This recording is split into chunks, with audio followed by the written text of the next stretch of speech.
Nakalambiti na sa poste ng kuryente ang isang lineman makaraang makuryente sa kasagsagan sa pagkumpuni ng linya ng Surigao del Sur Electric Cooperative Incorporated o Surseco.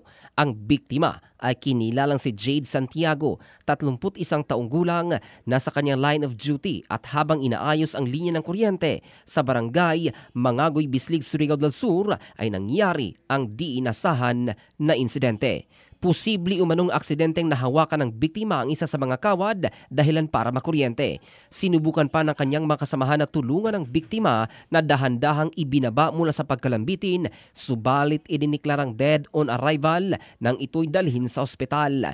Nagpaabot naman ng pakikiramay at tulong ang Surseco sa pamilya ni Santiago na napag-alamang 7 taon na nagtatrabaho bilang lineman sa nasabing kooperatiba ng kuryente. Ito si Jofel Candado in the heart of changing lives ng Brigada News Philippines, the Music and News Authority.